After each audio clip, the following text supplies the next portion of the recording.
牙牙學語，睡前小故事。Hello， 小朋友，你哋知道耶穌佢總係會去傳福音，去講神嘅話語啦。但唔單止係咁個，佢仲好識得幫人醫病。神透過佢去幫人醫病，行出咗好多嘅神蹟啊！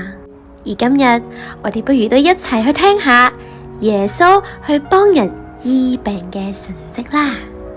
有一日，有個人好緊張咁樣跑咗過嚟，去拜託耶穌話：耶穌啊，我個女啱啱死咗，我求下你將手按喺佢嘅身上，咁佢就一定能夠活落嚟噶啦。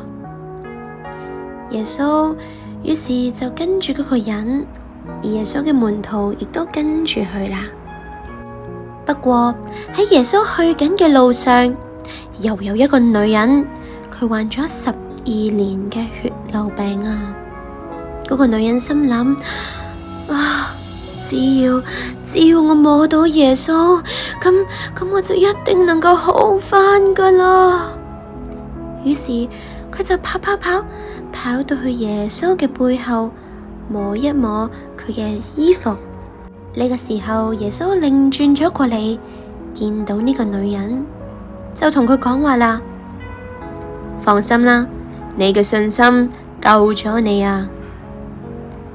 從嗰陣時開始，嗰個女人佢嘅血漏就全都好返啊！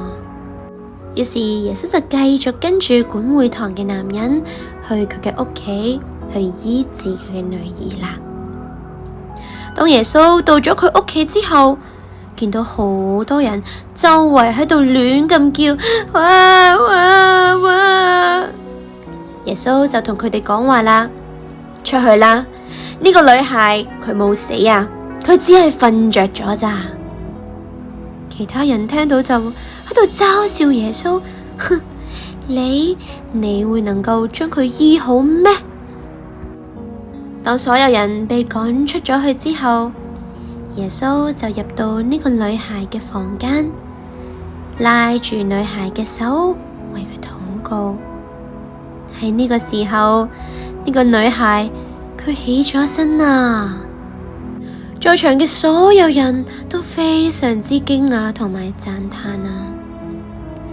後來啦，又有2個瞎子，即係盲咗嘅人，佢哋過嚟去揾耶穌，大聲咁樣話：大衛嘅子孫啊，請可憐我哋啦！呢2個瞎子，2個盲嘅人，佢拜託耶穌去幫忙醫好自己嘅眼睛啊！耶穌就問啦：你哋相信我能夠做到呢件事咩？佢哋話：主啊，我相信，我哋相信啊！喺呢個時候，耶穌因住佢哋相信，就摸摸佢哋嘅眼睛，然後話：按照你哋嘅信心，幫你哋成全咗啦，你哋嘅眼睛能夠睇得返啊！喺嗰陣時，有好多生病嘅人，佢哋都俾耶穌去醫返好啊！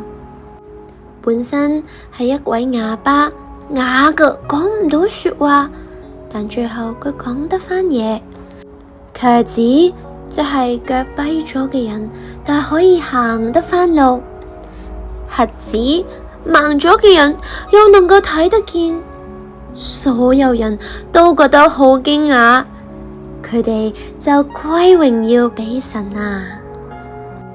小朋友啊，喺2000年前，耶穌仲喺呢個地球上面嘅時候，神真係透過佢行出咗好多嘅神蹟㗎。神因為好愛人，所以差派耶穌嚟到呢個地球上去幫助人啊。雖然而家耶穌嘅肉體已經再唔喺度，但佢應承過佢會再次返到嚟㗎。所以我哋都一齊去禱告，希望我哋所有人都能夠迎接到再一次返到嚟嘅耶穌啦。